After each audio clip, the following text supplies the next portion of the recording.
Oh, wow. The way that stadium cleared out after we beat Baylor, Oh, yeah. I just remember that. That's right. Just Anytime, remember we're that. good.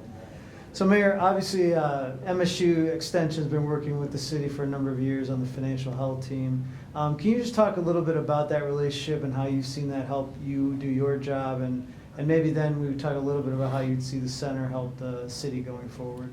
Well, where do I begin? The city's faced so many challenges today. And in the recent past, the economic climate that we face, we've been downsizing and we face these legacy costs. And many of the problems, just at a time when we could really use a lot more study and analysis, even on our part, from our budget office, most of us are not equipped to do that. We've downsized. Our budget folks are scrambling just to do the basics of getting the budget ready and so on. MSU has been phenomenal. The relationship has been great. The person of Eric Scarson has been great to help us to focus on what we need to focus on.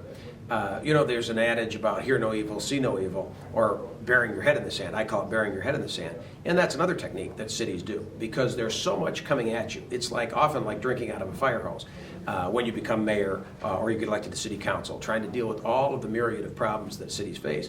It can be overwhelming. And so it's out there. For example, the legacy costs that need to be addressed eventually. If not, some cities have been taken down because of that. But you're so busy in the here and now. The reality is sometimes it's that you don't want to face it. Other times it's in the day-to-day, it just gets pushed out. Your priorities are answering 911 calls, filling potholes right now, replacing manhole covers, etc. And so that relationship, helping us get the financial health team up and running, which was completely new, a new concept, helping us to staff the financial health team gave that whole effort credibility. It allowed us, I think, to bring in more expertise from the community because of the MSU imprimatur. And so people knew we were serious.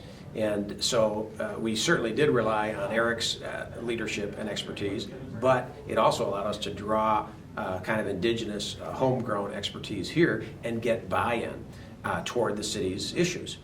And we didn't like necessarily everything we heard. We asked for help. We got it. Be careful what you wish for. But no, I'd rather know. I'd rather go into it with my eyes wide open rather than hoping and just hoping and praying for the best.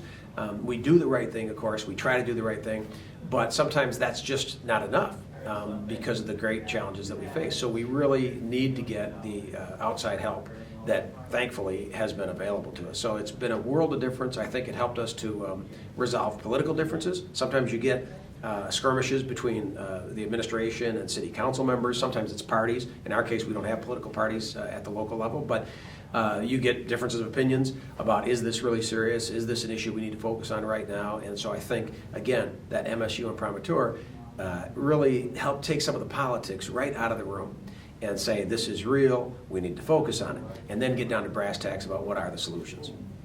Great. Do you think going forward, the center was obviously a new investment by MSU to really continue this work.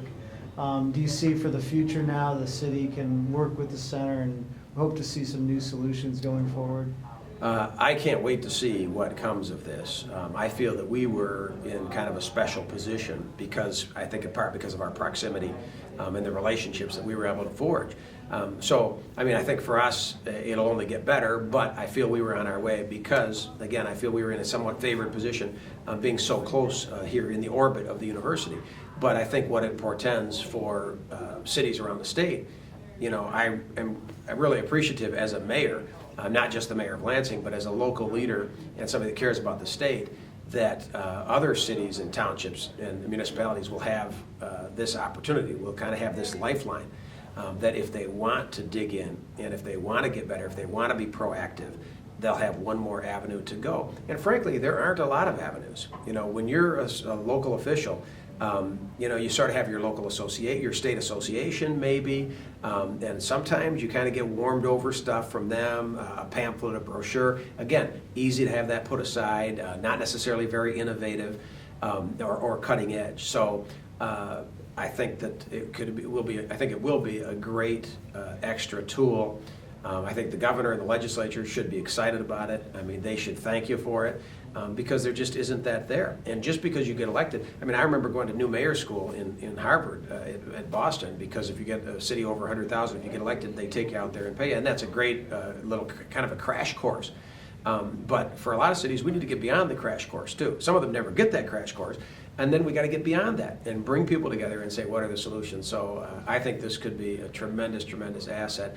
And again, at a time when local governments are really leveraged, left to their own devices, given all of the challenges, including state cutbacks, I have to say, given all of the challenges that we faced, I don't know that we're in a great position right now. So it's a lot that you've bitten off. It's a lot that MSU has jumped into, but I appreciate it, and I think it will really pay dividends for the state. Right, thank you, Mayor, that's perfect. Great. Thanks so Thank much. you. Yeah.